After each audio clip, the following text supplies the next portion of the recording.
2025 चुनावी साल है। बिहार की राजनीति के दो बड़े महाधुरंधर आमने सामने होंगे। तेजस्वी यादव का मुकाबला नीतीश कुमार के साथ होगा, लेकिन इस मुकाबले में जो एक बड़ा नाम है वो सबका खेल बिगाड़ सकता है। जनसुराज प्रशांत किशोर सीधे तौर पे चुनावी मैदान में इस बार उतरेंगे और 243 सीटों से चुनाव लड़ा जाएगा। आपको बता दें कि प्रशांत किशोर यानी पीके ऐसे शख्सियत हैं जो चुनाव रणनीतिकार के रूप में जाने जाते थे। मुख्यमंत्री से लेकर प्रधानमंत्री बनाने का काम किया, लेकिन इस बार उनके सिपाही चुनाव मैदान में कूदेंगे। और हमारे साथ जो शख्स आपको कैमरे के फ्रेम में नजर आ रहे हैं, इनका नाम रवि है और इस बार ये फुलवारी विधानसभा से दांव ठोकेंगे, यानी चुनावी मैदान में उतरेंगे। हम बात करेंगे और समझने की कोशिश करेंगे कि आखिर इनका रोड मैप क्या रहेगा, किस प्रकार से राजनीति होगी और फुलवारी विधानसभा चुनाव से जो चुनावी मैदान में ये उतरेंगे किस प्रकार से काम होगा। तमाम रणनीति को समझेंगे। काफ़ी कड़ा मुकाबला रहेगा क्योंकि बिहार की राजनीति जो है वो जाति पर आधारित रहती है। तेजस्वी यादव और वहीं एनडीए का तमाम कुनवा रहेगा। लेकिन प्रशांत किशोर की एंट्री करने के बाद, जब से प्रशांत किशोर ने राजनीति में सक्रिय हुए हैं, 2-4 सीटों पर उपचुनाव भी हुए थे, काफ़ी अच्छा रिजल्ट आया था। आपको मौका अगर फुलवारी शरीफ से दिया जाएगा तो क्या कुछ परिवर्तन होगा? फुलवारी शरीफ में आपने कैंपेनिंग की, क्या काम नहीं हो पाया आज तक? सबसे पहले तो आपके इस नटराज न्यूज़ का मैं धन्यवाद करता हूं क्योंकि इस मुहिम में, जैसे आज हमारी रैली है 11 अप्रैल को, और इस रैली में नीतीश कुमार जी ने क्या किया है कि मीडिया, तमाम मीडिया वाले जो हैं, प्रिंट मीडिया जो है, पीटीआई को आप देख रहे होंगे, न्यूज़ चैनल एक भी आपको दिख नहीं रहे होंगे। होर्डिंग, बैनर वगैरह सारे हटा देंगे। उनके बावजूद भी आप हमारे इस इंटरव्यू को लेने आए हैं, इसके लिए धन्यवाद। तो आपने कहा मुकाबला, तो मुकाबला तो भैया विकास के नाम पे ही होगा। अब तक राजनीति के लिए राजनीति होती आई है, तो राजनीति के लिए राजनीति या फिर दूसरों की कमी गिना करके राजनीति नहीं होगी, क्योंकि अब जनता भी सजग है और अवेयर है जनता। अब तो किसी भी चीज़ के लिए आप देखते होंगे, एक छोटी सी बात भी होती है तो पब्लिक सीधे जो है हमारे आला मुकाम मुखिया को पकड़ता है। तो अब पहले वो बात नहीं, अब तो वार्ड काउंसिलर भी जो है छोटे स्तर पे ही सही, लेकिन ये विकास के कार्यों पे अपना ध्यान देता है, तभी वो चुन के आता है। फिर उससे ऊपर का स्तर हो गया विधानसभा का। तो इस बार हमारा मुकाबला जो है कई धुरंधरों से है, लेकिन मेरा प्रमुख जो 2-3 समस्या हैं, जैसे सड़क की समस्या आप देख रहे होंगे। हमारा बिहार का एम्स जो है, पटना का एम्स, वो आप जाएंगे तो एक वल्मी एक जगह पड़ता है। आप देख रहे होंगे कि तकरीबन मैं जब से होश संभाला हूँ, अभी बरसात की शुरुआत भी नहीं हुई है, कल देखिए आप हल्की सी बारिश हुई है, आप देख रहे होंगे कि वो जलमग्न हो गया है। तो आप ये देख लिए, कहते हैं नीतीश कुमार जो है विकास पुरुष है, लेकिन विकास क्या, कहाँ का विकास हो? पटना जो बिहार की राजधानी है और एम्स जैसे जगह के जस्ट आधे किलोमीटर के अंदर में पानी से, वो 10 साल से मैं देख रहा हूँ, 10-15 सालों से वो जलमग्न रहता है। क्या ये विकास है? कई बार इसके एलिवेटेड रोड के लिए डिमांड किया गया कि अनीसाबाद से लेकर के एम्स के लिए डायरेक्ट एलिवेटेड बस या एलिवेटेड पुल या फिर फ्लाईओवर्स का निर्माण हो, लेकिन उसके लिए सरकार के कानों में जूमी अभी तक नहीं रहेंगी है। तो सबसे पहला विकास होगा सड़क।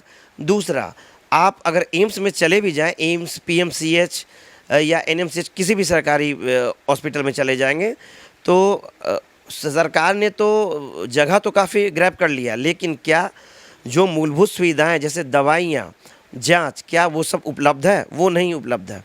सरकारी स्कूल की दुर्दशा आप देख लें। और एमडीएम आप देखेंगे, रजिस्टर आप जब देखेंगे, मेंटेन रजिस्ट्रेशन तो कई बच्चों का है, लेकिन जो पोषाहार जो है, जो बच्चों के लिए आया है, क्या उनको मिल पा रहा, या हमारे प्रधानाध्यापक ही उसका बंदरबाट कर रहे हैं? और तीसरा है पुलिस प्रशासन। आप देख रहे होंगे इधर आए दिन हत्या, डकैती, लूट तो चरम सीमा पे है।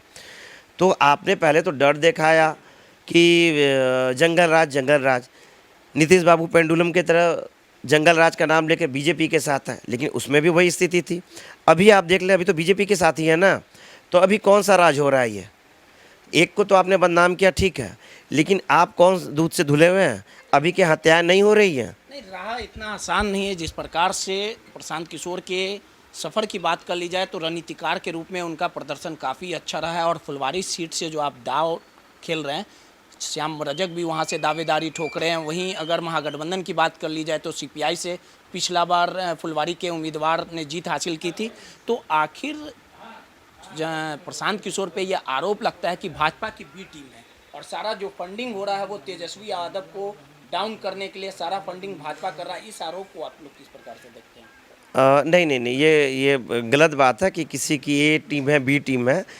अगर ए बी टीम रहती तो जहाँ पे कमज़ोर है, अगर आप बीजेपी की बात कर रहे हैं, बीजेपी जहाँ पे कमज़ोर है वहाँ पे हम अपना कड़ा मुकाबला करते। लेकिन आप देखेंगे कि हमारी जो भी प्रतिभागी होंगे इस पार्टी से, जो भी योद्धा होंगे, आप देखेंगे सब वैसे ही मजबूत रहेंगे। और पहली बार है कोई पार्टी पहली बार पदार्पण कर रही है राजनीति में और वो 243 सीटों पे भी मुकाबला कर रही है।